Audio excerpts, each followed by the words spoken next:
Good morning, everyone. So we're starting our next session with Professor Sujit Kumar Singh. First, let me introduce Professor to you. It's my pleasure to introduce you all to the speaker for the session, Sujit Kumar Chakrabarti. He is an associate professor with International Institute of Information Technology, Bengaluru. His research interests lie in the areas of software engineering, formal verification, programming languages, and technology for education, accessibility, and inclusiveness.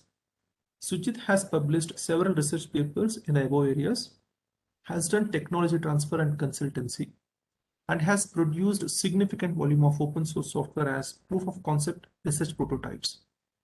Sujit has nearly a decade's experience in teaching programming and programming languages, which primarily derives from his practical experience in software development.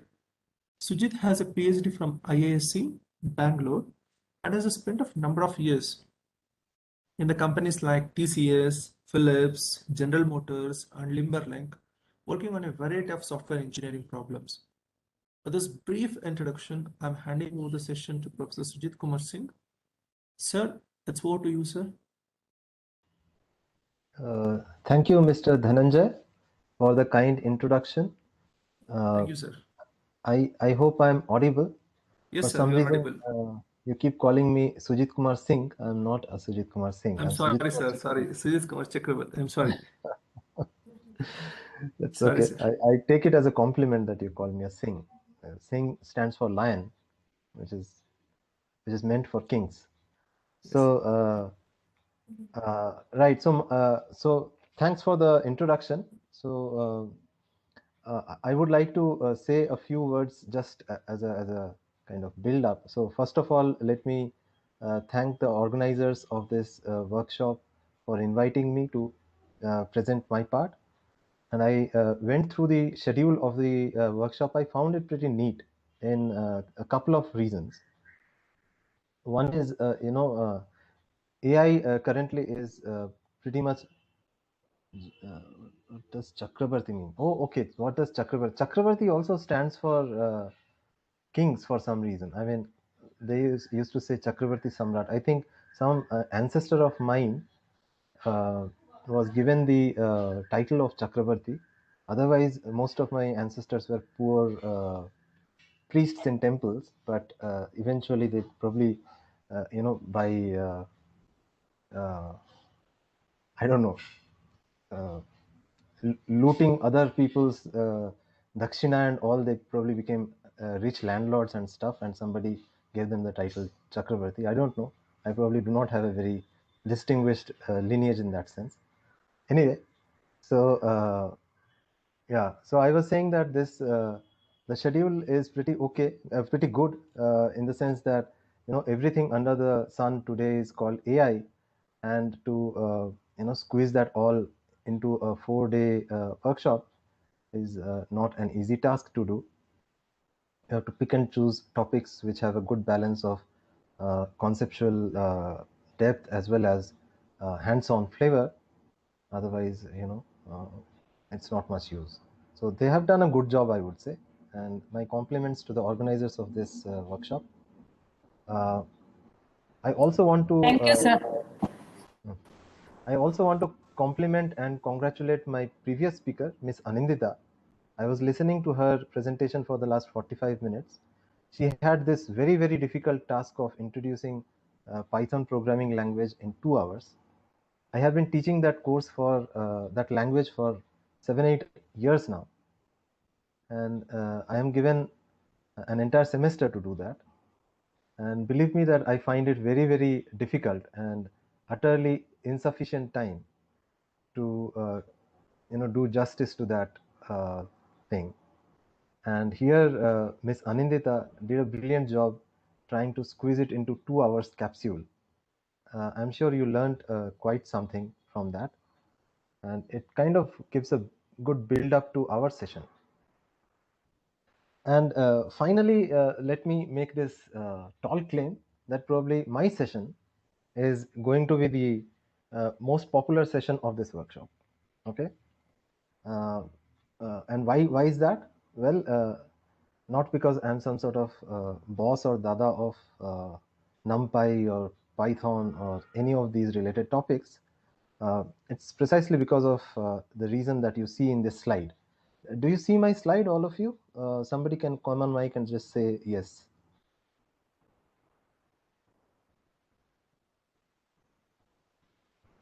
Hello?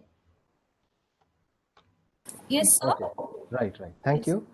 Okay, so the reason why I think that my session is going to be very popular among the participants is because of this thing. Okay, so it's a very tiny introduction to NumPy, and here are the reasons why it is likely to be a very tiny introduction. The most important reason is my knowledge about this library itself is so limited that I don't think that by any stretch of imagination I can consume the entire 2 hours that have been given to me. I will be honest, and I will share with you whatever I have gathered in the last few days of studying this library and its facilities, and after that, we are all free to go for our lunches. I'm sure all of you will like that, and that's the reason why I think that my session is going to be utterly popular. Okay, that was said in a light vein. With all due respect to my co-speakers, I'm sure they are much more knowledgeable than I am, and their sessions will be equally or even better than mine. Okay, so this also sets the stage for the disclaimer that my knowledge of NumPy is pretty limited. As I said, my exposure to it is worth a few hours of study on the internet and a few books, and entirely for the purpose of this workshop. Okay, so I'm just a few hours ahead of you in that sense, and that's okay. I mean, the whole objective of meeting here and doing this session is to work together in a tutorial mode, and whatever little learning that I have made in the last few hours or days of study of NumPy, I will be more than happy to share that with you in the next hour or so. Okay, so the time that I am setting for myself is about an hour, maybe 5-10 minutes more than that, and then it will be lunchtime. Right. Okay, so let's start.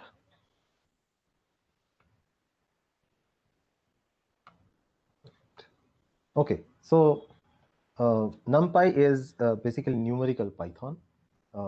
Somebody called it NumPy. Probably it's called NumPy. I don't even know that. I mean, me and my whoever I know seem to call it NumPy.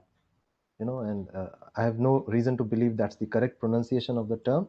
Doesn't matter. Whatever you like, you may call it. So NumPy is numerical Python. It's basically an array library. Okay, so just change color. Array. It's an array library.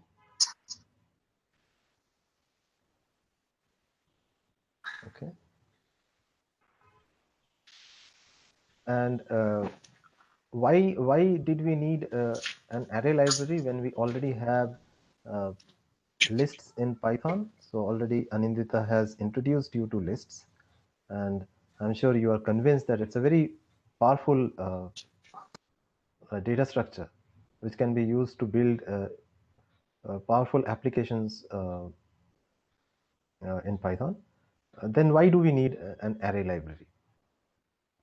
Okay, so it is categorically not to replace lists. So by no means anybody is claiming that after NumPy arrays, lists become obsolete. Not at all. There are certain very specific use cases for which you can use only lists. You cannot use NumPy arrays. However, NumPy arrays have a very distinct advantage on top of the native lists, and that is speed.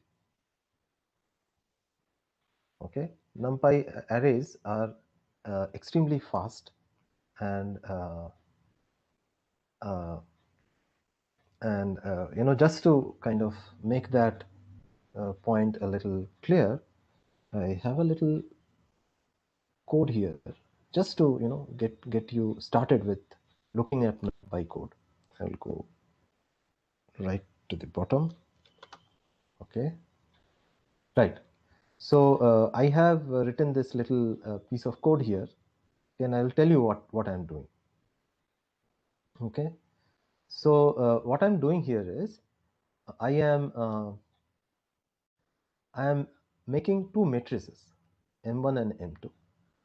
Okay, they are matrices of 90 rows and 90 columns. Okay, to create them, I have written this function called make a random matrix, and I create this M1 and M2, which are random matrices of these are random matrix of 90 cross 90. Okay, so and same with M2. So and then what do? I call this function multiply matrices. Okay, this is again a function that I have implemented. It's there above in the code. I'm not showing it to you.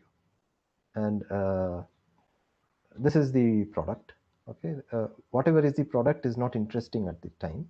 What is important is that just before calling this function, I'm calling this native function called time, this library function called time, which gives me the time, which the real time of the computer clock. Same thing I do here after calling this function. So I have T1 and T2, and if I do T1 minus T2, right?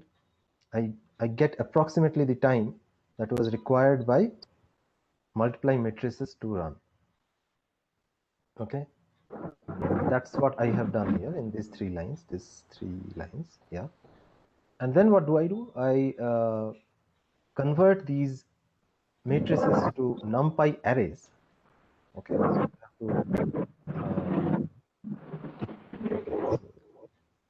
so arrays.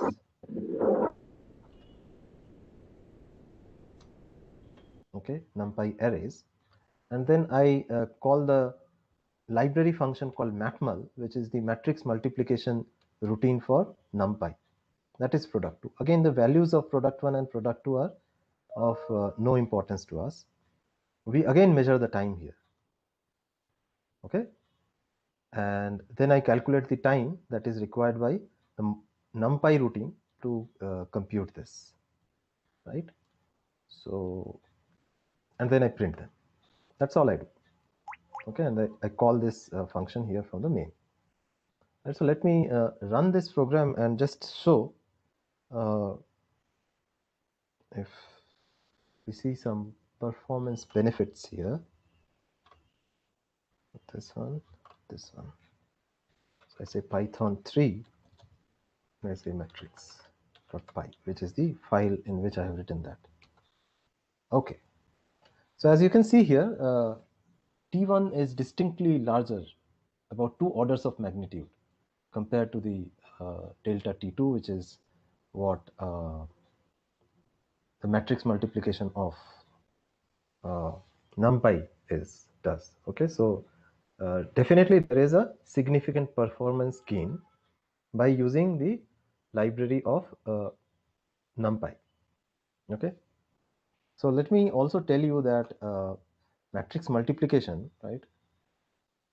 Any algorithm of it, multiplication is an, in computer science terminology, it's an O n cube algorithm.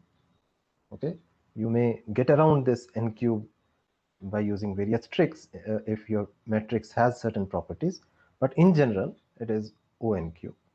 Okay, so it's an expensive algorithm, and you can clearly see that NumPy arrays are clearly faster than the native lists of Python.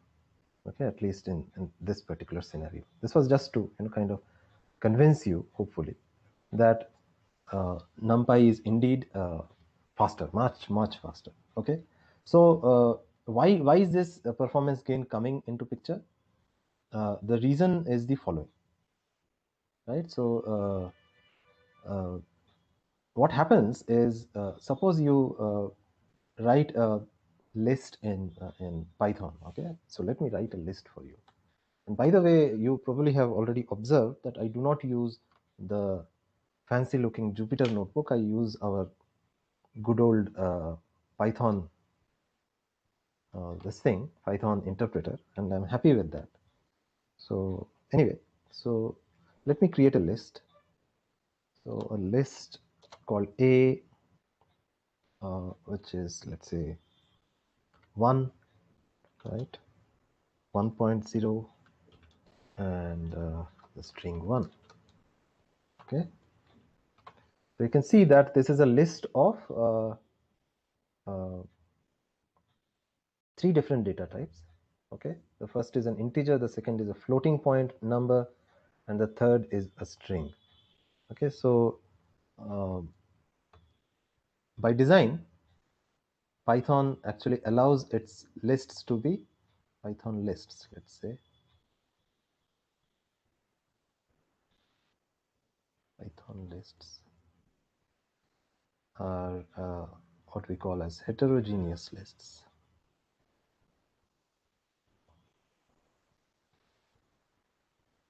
Or heterogeneously typed, which means that the type of the elements in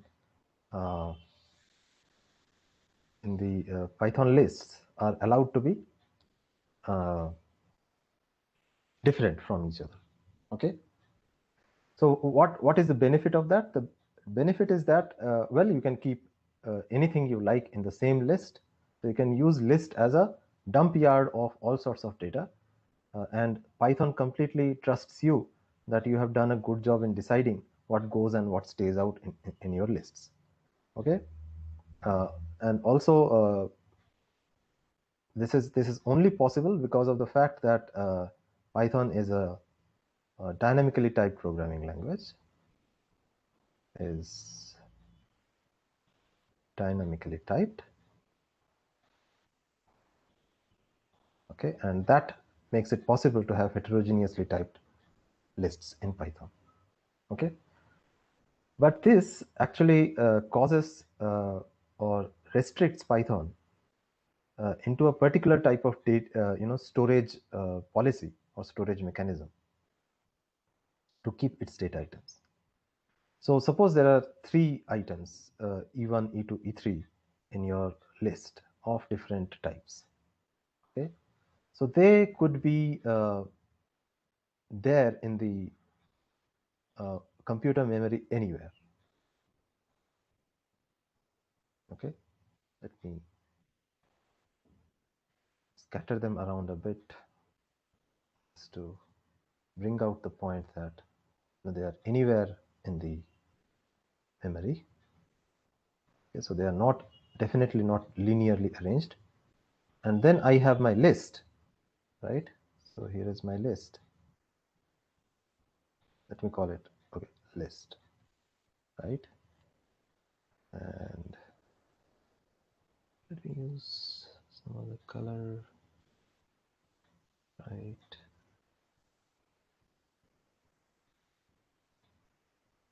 There you go. Then,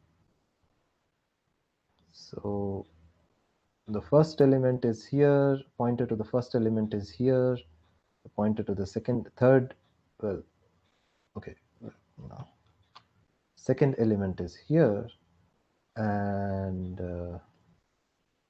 right, the pointer to the third element is here.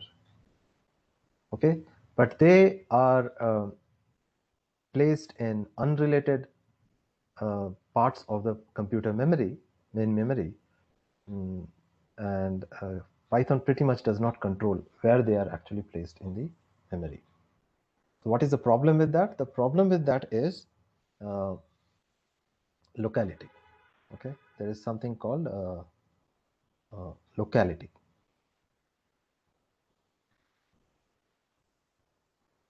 Which means that since all the elements of a list could be anywhere in the computer memory, their addresses could be widely different. Okay. So what is the problem? The problem is that those of you who have a background from computer architecture would probably already have seen the problem. All modern computer systems, right, or processors have what we call as the cache memory, right? Cache memory is an on-chip memory which has fewer memory locations, and it kind of shadows the main memory or a part thereof.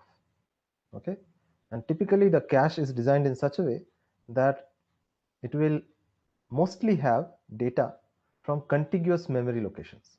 Okay, so for instance, if the cache has E1, then it is likely that it will have everything that is in and around the neighborhood of E1. Okay, if it has E3, it will pick up all the stuff from the main memory, which is in the neighborhood of E3.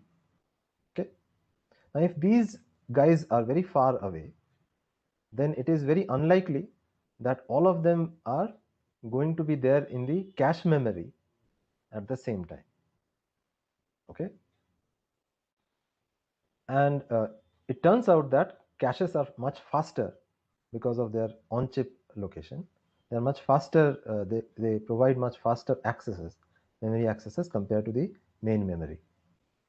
And the moment you have to go to the main memory to fetch any piece of data, you pay in terms of processor cycles. Okay, so what may take probably a single fetch cycle to pick from the cache will probably take something in the order of several tens of processor cycles to pick it up from the main memory. So this leads to, you know, what we call as cache misses. And this is the main source of low performance of the Python lists, right? So contrary to this, what Numpy library does is that it says that I will keep everything in contiguous memory locations. Okay, so in other words, let me just draw the picture again. So here is our array. This is Numpy array. This is Numpy array, and all these guys, E1, E2, E3, they are right there.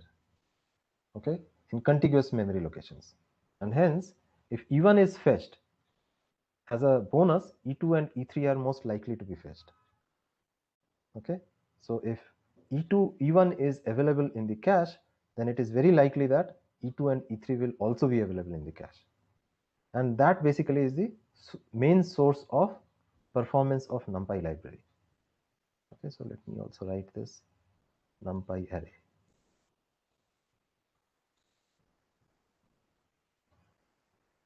Okay, so that's the main thing. And the other thing, let me just add it here.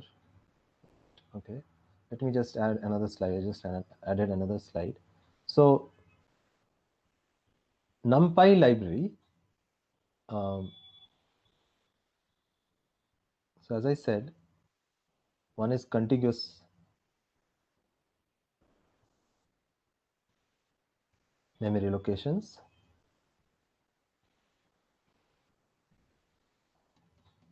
Okay, elements in contiguous memory location. And the other thing is, most of the routines in Numpy library are really C routines. Okay, they are written in C, implemented in C. Okay, and Numpy uses Python C binding to basically avail the services of those routines whenever a Numpy routine is called. And therefore, you get all the performance benefits of C code when you are running a Numpy library routine. Okay, so these are the two reasons why NumPy is so fast. Okay, so this is the I would say that takeaway number one from this talk. Okay, the explanation for the high performance of NumPy. Okay, now that we have settled this particular issue about why NumPy should be used, precisely because of speed, the other reason why NumPy is useful is because of its high speed or good performance. The community has built around it lots and lots of libraries, library routines, and now NumPy library has a very powerful set of routines, and you can do lots of stuff with NumPy, right?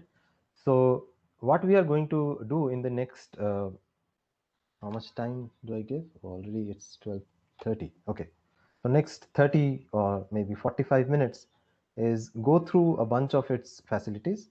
So I will just run these slides. I will write those pieces of code on the interpreter, maybe show you something. You can also code along with me either in your Jupyter notebook or on the Python interpreter, whichever you prefer. And that's how the whole thing is going to go on. I will keep a soft deadline to myself as 1:05 and a hard deadline to myself as 1:10. Okay, I will try not to go beyond that. So this is the agenda for the next 30-35 minutes, and let's launch. Okay. Okay, so this is also a diagram that you can see as to how NumPy library stores this data. So by the way, it also, so what I didn't mention is the fact that NumPy arrays are really n-dimensional arrays. Okay, so we are no more talking about merely single dimensional arrays, which would be analogous to lists. They are actually n-dimensional arrays. Okay, so you can see that the inner dimensions are kept as some sort of linked arrays inside outer dimensional arrays. So that's the structure in which it is kept. The other important point to note here is this guy, data type. So with every NumPy array, a data type is associated. Okay, so and this is a very important information, and this also allows us, this also tells us why it is possible for NumPy arrays to look this way, right? Because the items, there is any benefit in placing the items in contiguous memory locations only when it is possible to guess their exact location by doing pointer arithmetic. That's where the power of C comes from. Okay, because you can do pointer arithmetic, and pointer arithmetic is possible only when you know what data type it is kept in the array and what its length is. For example, if it is 32-bit integer, then I know that 4 bytes will be occupied by each of the elements, and therefore if I want to access, let's say, the 8th byte, right, it will merely be in the 4 into 8, right, 4 into 8, probably -1 or something position, right? So I can directly do pointer arithmetic and access the 8th element of the array. Okay, and this is what is one of the important reasons why NumPy arrays are so fast. Okay, because we are able to access data using pointer arithmetic. Right? Any questions till now? Let me just take a look at the chat if there are any questions I may want to handle. Okay, which is this tool you are using for presentation? This is called Zernal. It's called external plus plus. Okay, and I am writing with a Wacom tablet. Let me just a second. Yeah, let me just show you what I am doing here. There you go. Here is my Wacom tablet. Okay, that is what I am writing with. Okay, no secrets here. Right. So this is very convenient. If you are a teacher or somebody who makes lots of online presentations, I would suggest that you get this setup done in your place. It's very, very convenient, and it increases your power as a presenter, many folds. Okay, anyway, let's not digress too much. We have very little time. So, right, so that's a little bit about the memory layout of NumPy arrays. Right, so now let us see what all are there. Okay, so of course the array will contain its objects, and then it will have a data type. So let me just directly go ahead and do some coding for you. Okay, so the way you import NumPy library is by using this thing. You can say NumPy, okay, but just in case you feel that NumPy is a little too long to type every time, you can just use an abbreviation. Everyone seems to use NP for NumPy, so I will also do that. Okay, so now to your code from now on, NumPy will be known as NP, and you can access all stuff inside it using NP. Okay, so let me create an array for you. Okay, so let me create an array of the name A. Okay, and it is like np.array, right? Let's say I'm creating it from a list, normal list, 1 2 3. So now A is an array. Okay, it is not a list, it's an array, and it has got the same elements inside it, right?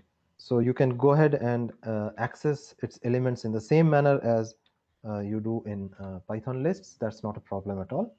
The indexing starts from 0. You can, I think you can also do this. You can do length of L. It will tell you A. Okay, so 3, right? So, but an important thing that you can do here is, I think, a.dtype. Okay, so what does it say? It says that the data type or the element data type is integer 64. So as I said, there is it is already given here that A has this kind of data type. Okay, so if so, for example, it is completely possible to, let's say, change the value. So I can say, A2 is 300, in which case array becomes 1 to 300. Okay, but let me try to do a mischief here. Let me say is equal to PIT, okay, which is a string. So clearly you see that this is not allowed. Okay, this would have been allowed in lists. Okay, so just to convince you about that, let me just say a list is 1 2 3. Okay, this is a simple list in Python, and it's completely okay to assign something here. So if I check this out, it will happily have a string sitting between two integers, but that is not allowed in NumPy arrays.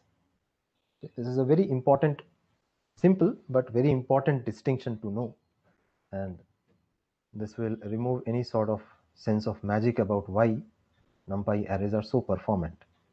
Okay, right. So that's about arrays and their homogeneous typeness, right? So you can check out what data type they have by using this particular attribute.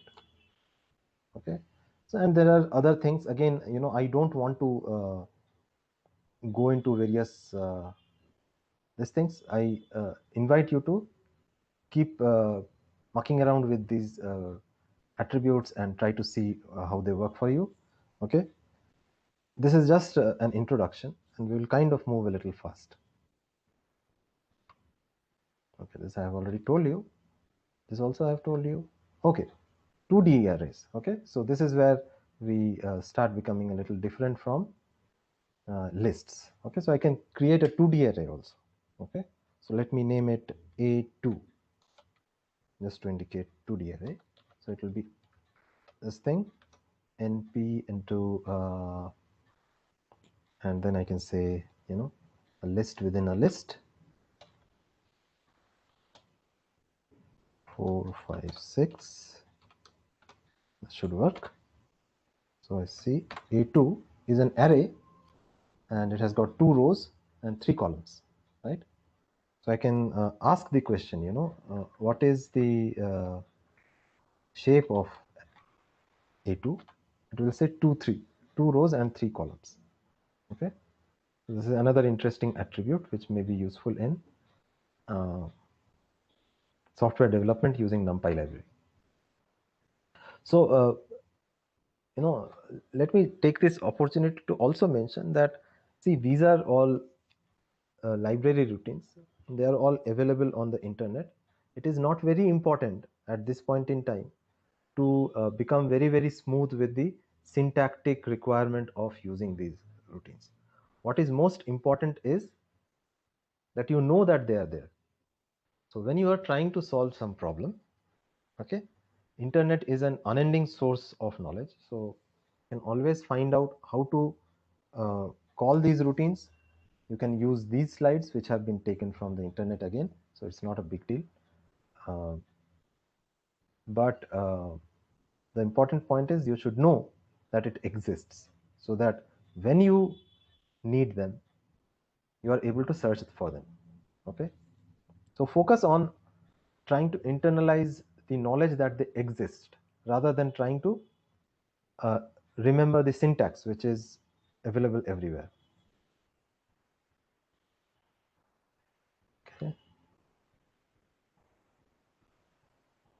right, so here I have just shown you know, the fact that I can go ahead and create arrays which have got other data types. Okay, so I can say A3, for example, is again numpy array, and I can specify what array it is. I can say 1, 2, 3, and then I can specify that data type should be complex. Okay, so in which case A3 will have complex data types, and you can do all sorts of complex arithmetic with them, which is kind of cool. From the given what is your truth values or after the time. Okay, why finding the truth table? So as you can see, numerous data types are known to NumPy. Here is a complete list of them. So you can go ahead and use them depending upon what is your requirement. So, you know, integers of all definitions, you know, there are at least 7, 8 types of integers out there, 10 integers, several float types, and you can also have different complex numbers of different resolutions.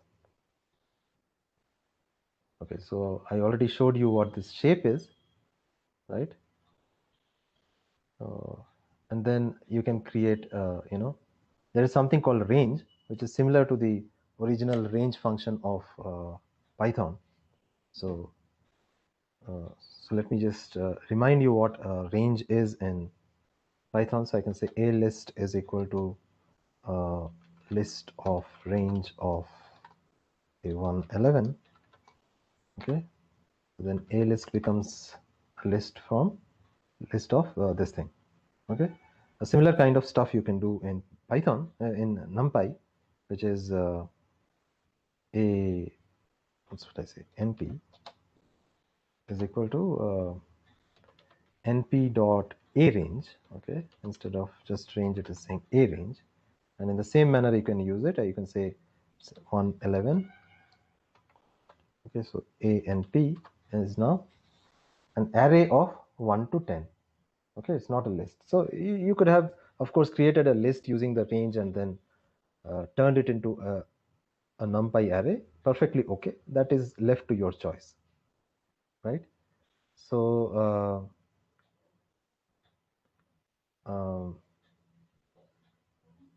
so there are a number of variations with which you can use a range. So for example, if you want to start from 0, okay, you can leave out the first argument, in which case ANP becomes 0 all the way up to 10.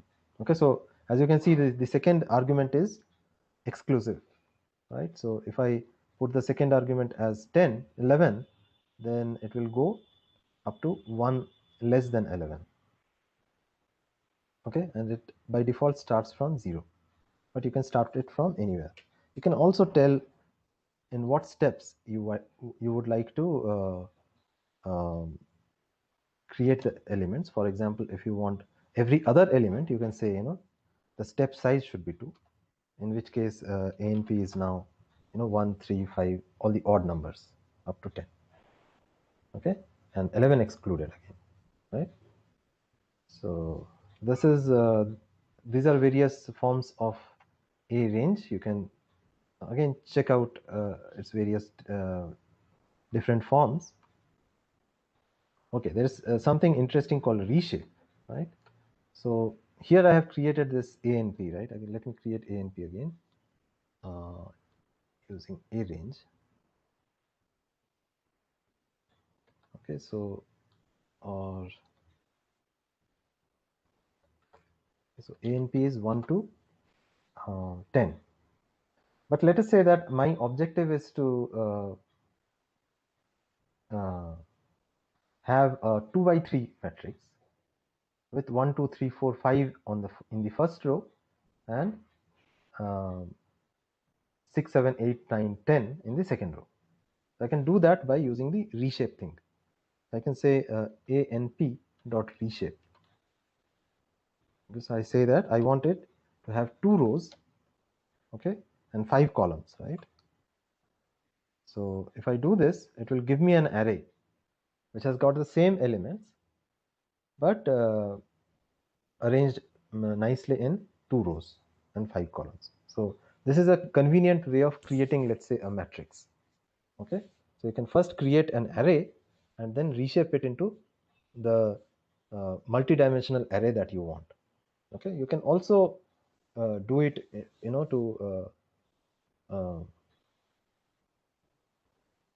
to create higher dimensional arrays, not necessarily just 2-dimensional arrays. Okay, so right, so I think I will move on from this point. There are many other things you can do, but this is just an introduction, so I don't want to get stuck in the same place for a long time, because there's stuff we want to show. Okay, so here again I'm showing the this thing. I'm being specific about what data type I want to use, and then I'm printing this particular thing called print item size. So let me just check out the item size. So I can do it here itself. I can say ANP dot item size. Okay, so it will say 8. Why so? Because it is using ANP dot D type. Okay, it is using int64, which is an 8-byte integer representation, and that's the reason why item size is coming out to be 8, which is the number of bytes occupied by each element. Okay, that's item size, and then we have right. So just to show that different item sizes can be possible. Nothing great about it. Okay, so then you can create various kinds of initializations. Okay, so typically what happens is we start with an array, populate it with various values later on as the computation progresses, but we usually have some favorite places to start with. Okay, so one is such thing, empty, which basically creates an array with random values. Okay, so let me do that here. So I can say np dot empty, okay, and then this is its dimensions, okay, and I can say, you know, d type is equal to, let's say, int 8, something. Hopefully it work. No, np int, np dot int. Yeah. So it just created this array which has got you know 3 rows, 1, 2, 3, and each having 2 columns. Okay, and these values have been generated randomly. So that's the empty thing, often useful when you are creating an array whose dimensions are known, but nothing about their values are known upfront. They are likely to get populated as your algorithm progresses.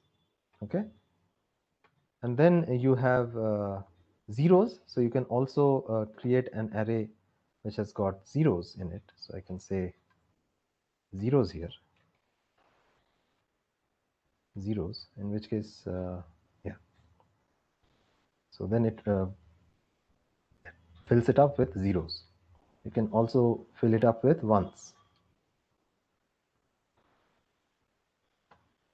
Okay, so these are some popular ways of populating you know, initializing arrays. Okay, likely to be useful, right? So these are there with shape, right? So I already showed you that we can use shape to create an array of a particular type, and then there are these other things. So you can basically create arrays from these other sources, like, you know, from these containers, this native Python containers, lists, sets, and tuples. And you can also create it from buffers. By the way, this works only on Python 2. Here I am using Python 3. So I checked, it doesn't work properly in my version of Python. But in Python 2 it works. And then you can create it from any kind of iterable like this. Okay, so how can you access variables, access elements of an array? Okay, very, very predictable. I have already shown you how we do that. But here is an interesting property, which is slicing, okay, which is also present in Python lists, and it is available here also. And because of the multi-dimensional nature of arrays, this packs some power into the slicing feature, and I will show you in a short time how that is the case. So let us say that, you know, I have an array. Let me say, is it still there with me? ANP, yeah, ANP is still there. So let us say that I want to pick, let's say, the values from the second element all the way up to 8th element. Okay, then I can say ANP second element up to the 8th element, which means I want to exclude the 9th element. Okay, so 2 to 9, and it gives me this part of the original array. Okay, which is from the element 2, which is 2 as in third, really, you know, because counting starts from 0, okay, all the way up to 8th index, which is 9 here. Okay, so I can use this slicing to pick up a particular part of the array. So let me show you a couple of variations of that. So let us say that I want to pick it up all the way up to 9 from the beginning, in which case I can leave it unspecified. It will pick it up from the beginning till the 9th element. Suppose I want to pick it up from the what do you say, first element or maybe second element all the way up to the end. I can do that. I can leave the second part of the slice unspecified, and it will begin from the second element, that is the third element, all the way up to the end. Okay, I can also specify, for example, that I want to go in steps of certain size. For example, let us say I want to pick up every third element, and I can do so, and it will pick every third element in the list. Okay, not the list, array. So what else can I do? I can also use the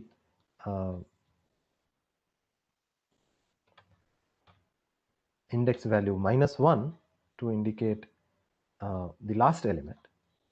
Okay, so it will leave out the last element. If I say -2, it will leave out the last two elements. Okay, like that. Okay, so you can count. So negative values are valid index numbers for Python. Okay, both in original Python and in NumPy. Let me check if there are any questions or something. Sir, how to install NumPy? It's saying no module found. Python typically comes pre-installed with NumPy, if I'm not wrong. But you know, frankly speaking, I do not remember how I installed it, whether it came pre-installed, whether I did it so. If you Google for this, you will easily find this information. Okay, how does type differ from data type? Let's check it out. You know, so if I say ANP dot type, what does it say? There is no such thing called type. If I say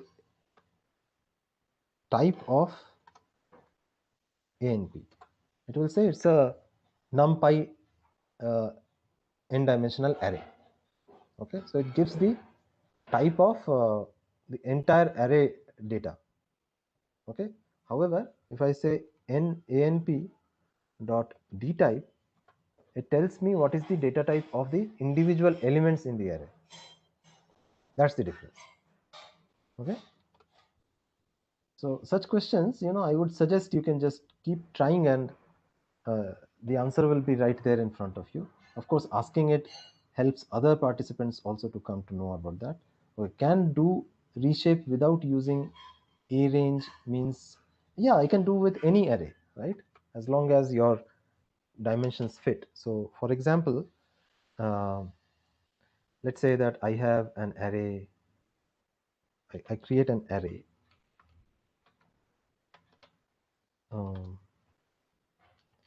1 2 3. Okay, but I want to make it like, you know, a columnar array, columnar vector, a column vector. Okay, so I can say 3 rows and 1 column. Okay, so that's not a problem, as you can see. So it's basically an array, a two-dimensional array with 3 rows and 1 column. So yes, we can do this, right? No problem. You can take any array and you can reshape it. Only thing that you have to ensure is that you do not mess up the dimensions. So for example, if I say 2 here, I am not sure what it will do. It will throw some error. It will say that, you know, I am not able to reshape it in the shape that you want. Yeah, and it is quite clear why it is that case, right? So that's how it goes. Please explain int 8 and int 16. Okay, so you know, our computer memories are arranged in the form of linear arrays of bytes, right? So I can probably draw it in the following manner. So here you go.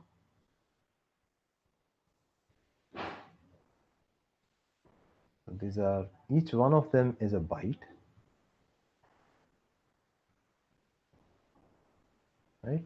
Like that you go.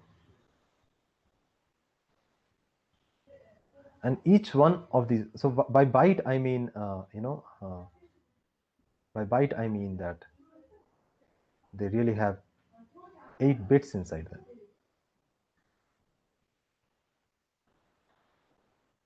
This is good old digital electronics, right? You must have learnt this in your second year BE. So these are 8 bits that combines to form a byte, and each of them has an individual address. Okay, it turns out that so these all these variants of integer, right?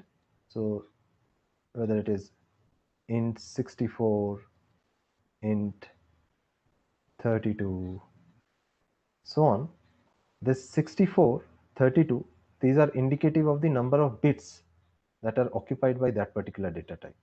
Okay, so int 8 is basically the variant of int which occupies 8 bits, which is 1 byte. Okay, so this will occupy only 1 byte. On the other hand, if you take int 32, right, int 32 will occupy 4 bytes. Okay, 4 bytes. There you go. And so on. 64 will occupy 8 bytes, like that. Okay, right. So why do we care to specify these different types of data types?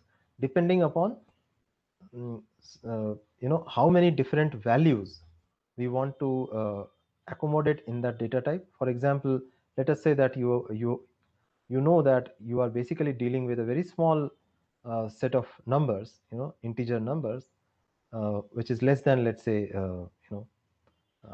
256. Okay, so we know that 1 byte can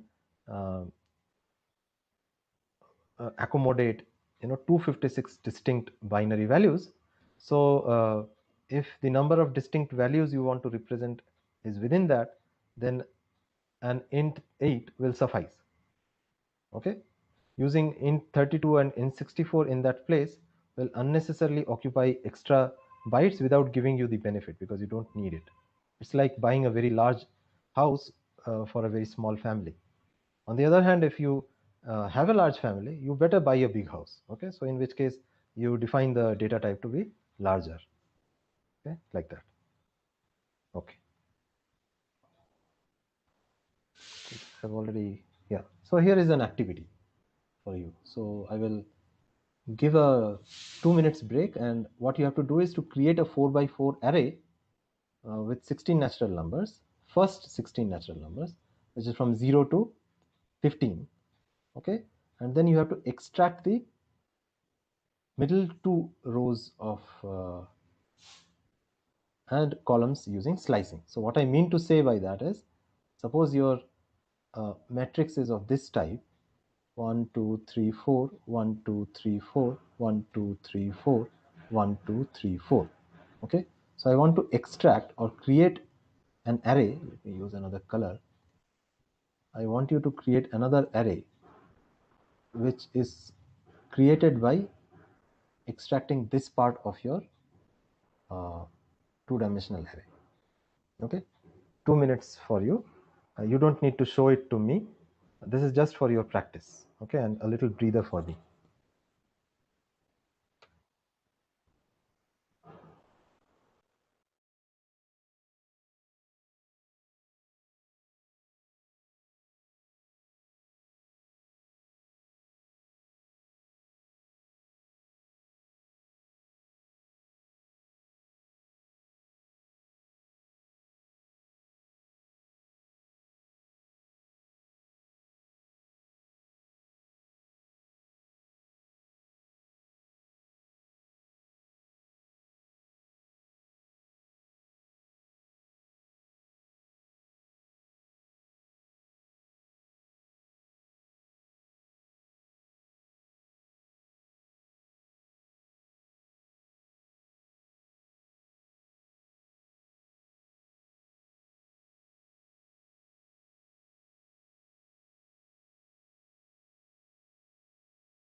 Okay, I hope you people could do that, and here's the answer. I think I have written it in these slides. Yeah, there you go. Okay, so I say that the slice for the first dimension should be 1 to 3, which will start from row number 1, leave out row number 3, which is the last row, and for the column dimension I will use the same.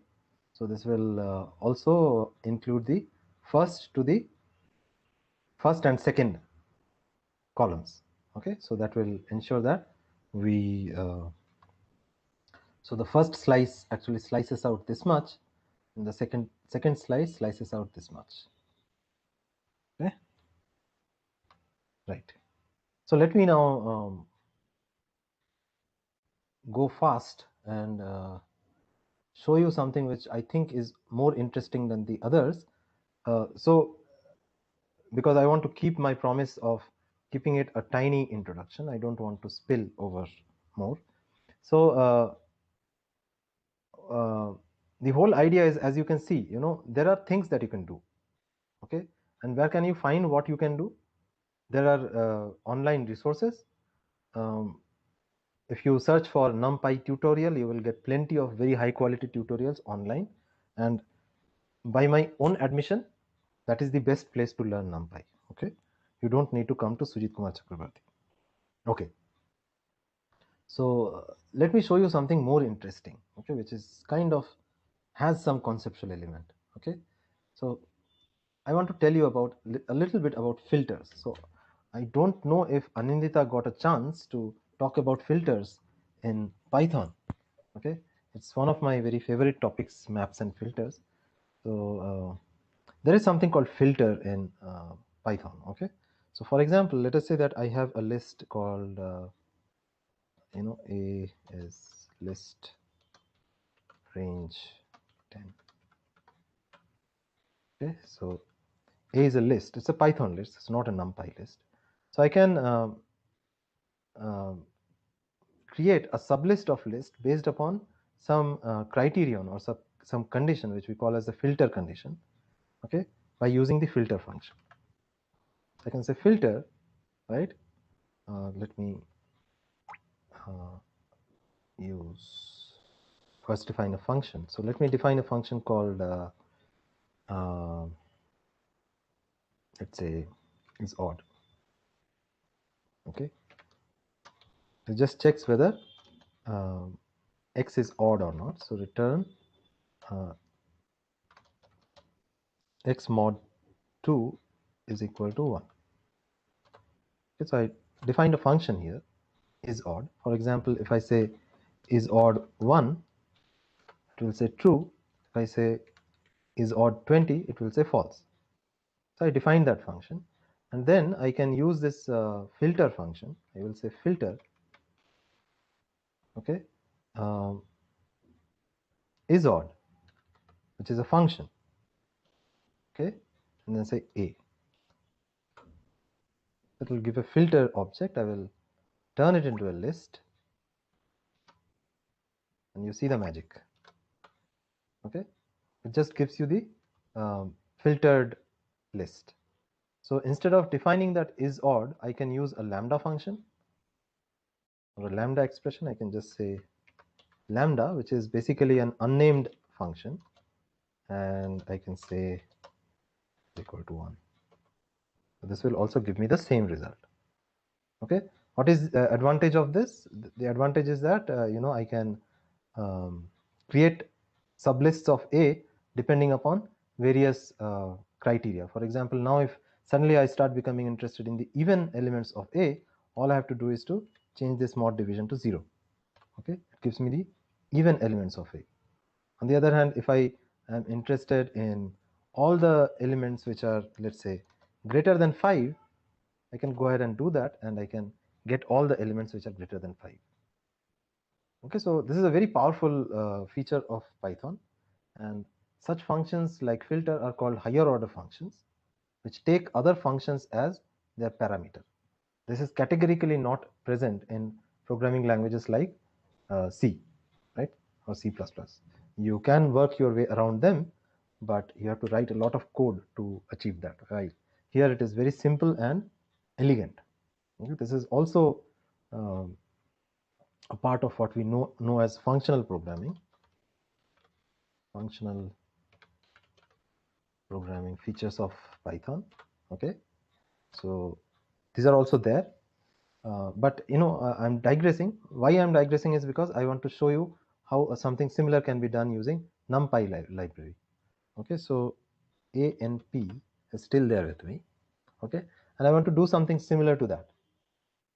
Okay, like the one that I have done above. So if I ask, what is ANP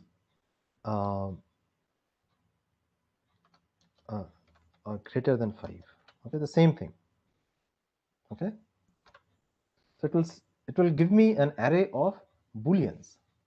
You see, this array has all booleans, but what is the speciality of this array? First of all, its shape is the same as the shape of the original array. Okay, and its values are basically corresponding to the condition that I have given to it. So basically, when I'm saying is ANP greater than 5, what I'm really asking is, is each element of ANP greater than 5 or not? So it says 1, no, it is not. 2, no, it is not. 3, no, it is not. 4, no, it is not. 5, no, it is not. 6, yes, it is, and so on and so forth. So all the latter elements of this array are greater than 5, which means this condition satisfies on those elements, and hence I get an array of this. Okay, so why is this powerful? It could have many uses, but one simple use is that I can use this particular thing is called a filter array. Okay, and I can use this filter array to actually do the same thing which I did with filter here in my traditional Python. Okay, so what I can do here is I can ask A. Okay, let me say that this is B. B is equal to this. So B is now that array. And now I can say A, B. Oh, 11.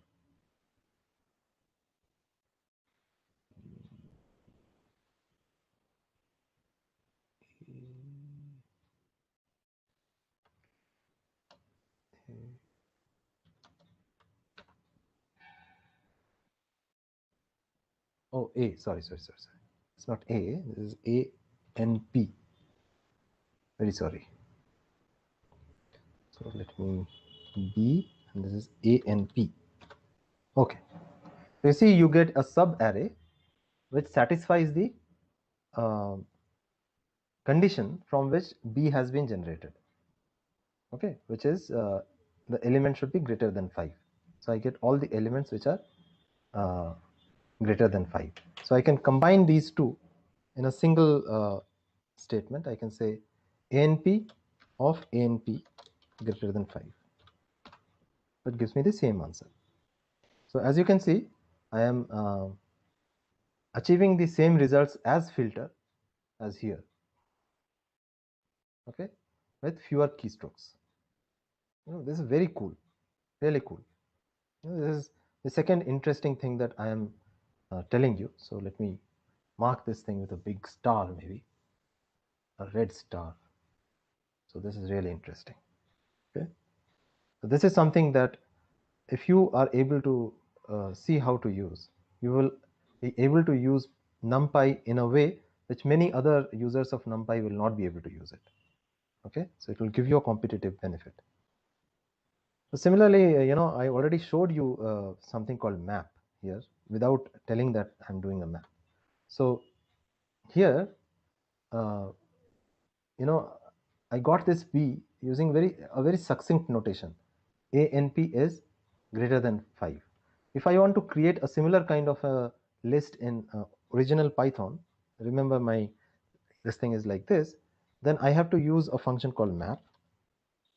Okay, which again uses a lambda where I'm saying x is greater than 5, and then I give A, right? Again, I turn it into a list. It's sort of a nuisance in Python 3, but that's okay. So it gives me this filter array which I had got here. Okay? But again, if I use a traditional Python, this will come with a cost of few extra keystrokes.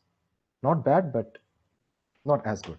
Okay, I could also have used list comprehension, which I don't know whether Anindita got a chance to introduce to you. I can say something like, x for x in A if x is greater than 5, right? This also I could have done. So these are similar, but you see, this is what map is. Map is basically using a function on each of the elements and creating a elements of the list and creating a new list, which is basically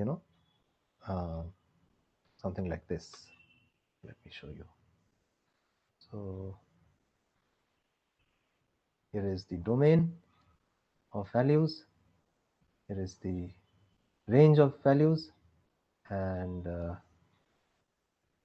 what map does is maps each one of these elements in the domain to the range corresponding. Okay, so this is map. Okay, what's the time? Oops. Okay, so let me stop here maybe, or what else is there?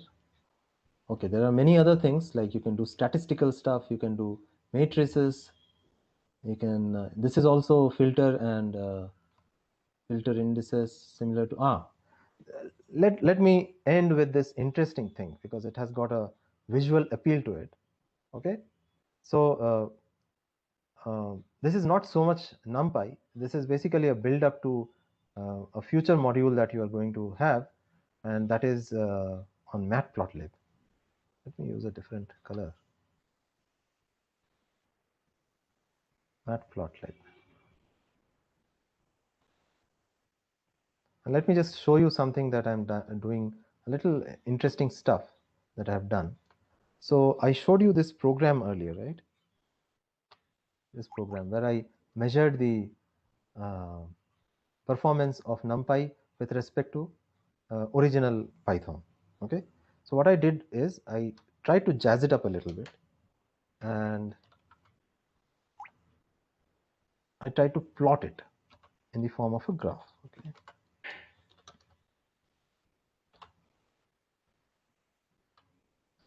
go down, and here what I have done is I have used the Matplotlib library to plot a graph. Okay, so let me also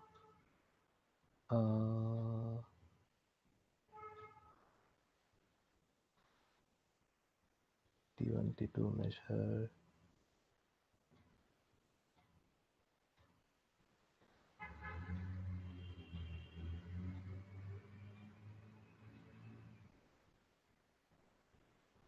Here I was not doing that matrix thingy, right? I'll just explain the code to you in a moment. Just give me a second. I've already tested it, so it works as per my expectations. So what I have done here is, this is basically for plotting the performance, relative performance of the original Python lists compared to NumPy arrays, okay, in the form of a graph. Okay, and it will clearly show you what it does. And here in the main function, what I'm doing is I'm varying the dimension of my matrices from 10 to 100 in steps of 10.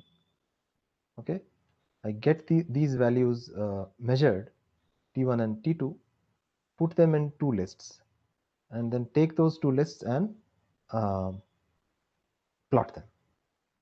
Okay, as you can see, the original list will be plotted in red, and the NumPy performance will be plotted in blue.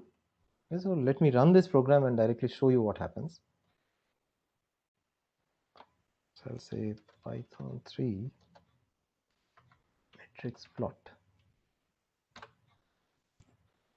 There you go. Okay. So as you can see here, the time that the original Python takes rapidly shoots up, and this is hopefully a cubic function. Okay, this is also a cubic function.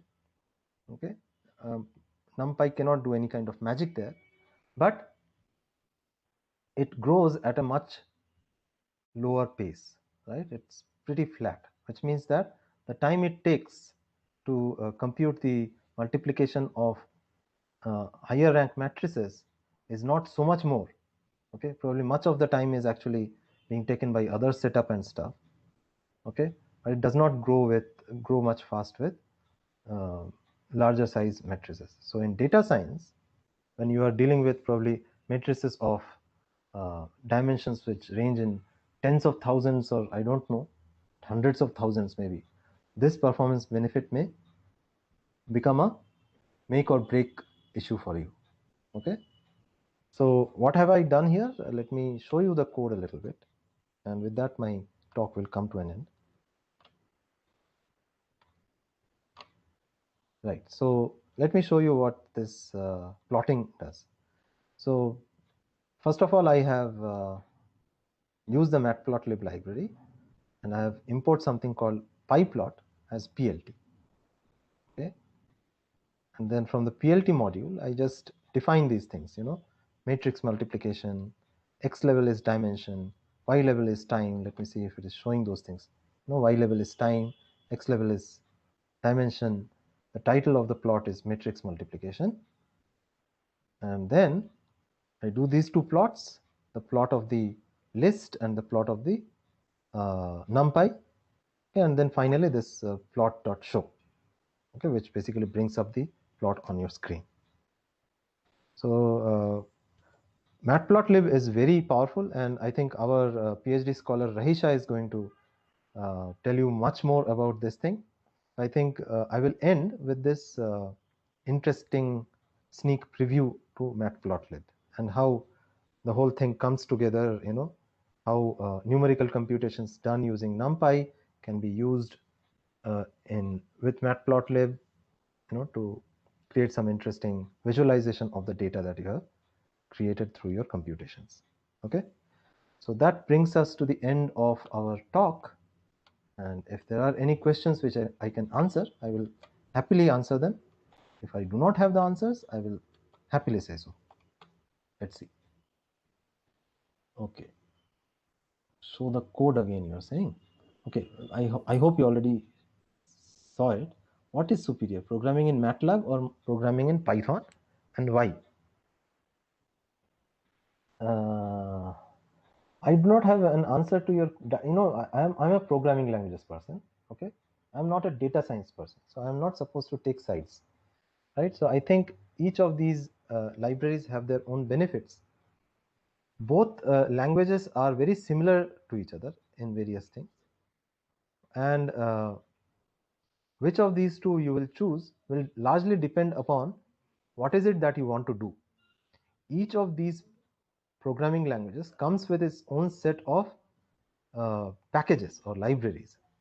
Okay, and it is the set of libraries that